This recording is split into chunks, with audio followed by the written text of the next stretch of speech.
So the very first time I was a victim of hate crime was when I was a student, so quite a long time ago, over 10 years ago, and I received some really threatening letters in the post, and it made me feel really awful. I'd never seen anything like it before. It was really targeting me as an individual who happens to, I'm Jewish by background, and it was really pretty grim. So as a Member of Parliament, obviously a lot more visible than I was before I was elected. And so, yes, I have seen a marked increase in the number of pieces of hate crime that I've received when they've come as electronic communication, and definitely seen an increase in abuse as well. Well, it makes me feel pretty bad. It's a very difficult thing to go through when you're attacked because of something that you can't change by way of how you're born, and whether it's your gender or whether it's because of a disability or your race or religion. To be attacked in that way and to be really targeted is awful, but also because other people don't know that it's happening. Because often it's just something that you receive as an individual, and no one else will see it, and therefore more often than not you experience it alone, and that can be really, really hard. And then when my family have found out about it, my partner and other family members, it's difficult for them as well, because they're concerned for my safety and for my well-being, and they shoulder that pain and upset as well. I think it's really important that people know what hate crime is, the different forms that it can take. It can be face-to-face, someone that you meet on the street, a neighbour.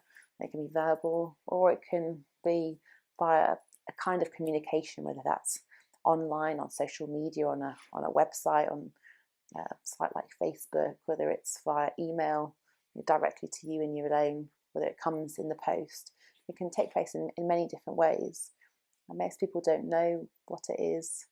And there's many instances where people can receive and be subject to up to 35 hate crimes before they actually come to report it.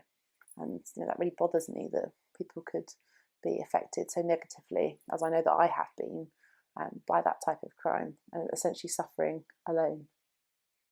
But I think it's so important that people know about hate crime, that they've got the confidence to know that if they come forward, someone's going to support you and something will be done.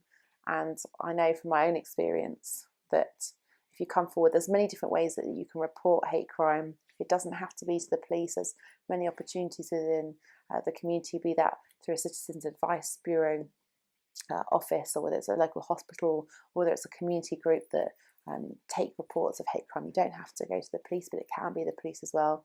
But no, and for people to have the confidence that it will be treated seriously, will be taken seriously, and action will be taken. And I know from my own experience that the police have been really, really dedicated to ensure that those types of crimes are considered like any other crime, very, very seriously, and people are pursued to hold them to account for their actions.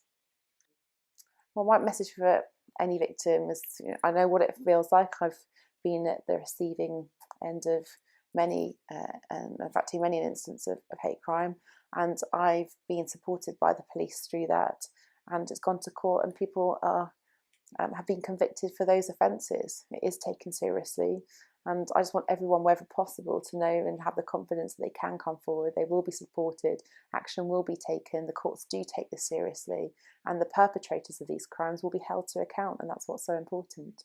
I think it's really important to raise as much awareness about hate crime as possible, because it takes so many different forms and it can affect so many different groups of people.